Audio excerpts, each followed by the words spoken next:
Samantha हमेशा से सोचती थी कि उसके परिवार का घर साधारण था, कुछ भी खास नहीं। एक किसान के खेत में दो छोटे छोटे बीज पड़े थे। पहला बीज बोला, मैं बड़ा पेड़ बनूंगा, धरती को चीरकर ऊपर आऊंगा, धूप लूंगा, हवा लूंगा और खूब फल दूंगा। फिर वह बीज धीरे धीरे अंकुर बनकर मिट्टी से बाहर निकल आया। दूसरा बीज बोला, नहीं, मैं बाहर नहीं आना चाहता। अगर मैं बाहर निकला तो सूरज मुझे जला देगा, हवा मुझे तोड़ देगी, कोई जानवर मुझे खा भी सकता है। मैं यहीं सुरक्षित हूं। और वह बीज खुद को मिट्टी के अंदर ही छिपाकर बैठा रहा। कुछ दिनों बाद एक मुर्गी वहां आई और उसने जमीन खोदकर दूसरे बीज को खा लिया। लेकिन पहला बीज बढ़ता गया, पौधा बना, फिर बड़ा पेड़ बन गया और सबको छांव व फल देने लगा। एक शांत पड़ोस।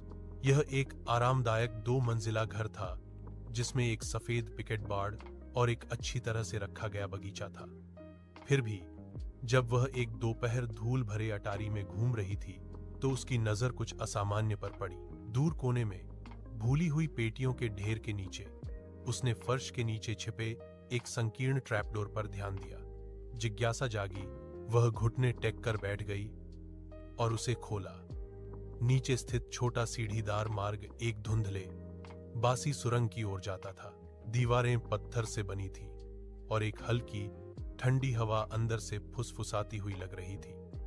दिल की धड़कन तेज होने के साथ सामंथा सावधानी से नीचे उतरी, उसकी टॉर्च अंधेरे को चीरती हुई। सुरंग उसकी उम्मीद से कहीं अधिक लंबी फैली हुई थी, जो पृथ्वी के नीचे मुड़ती और घूमती थी।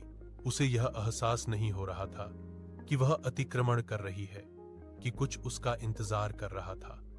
अनंत काल के बाद सुरंगें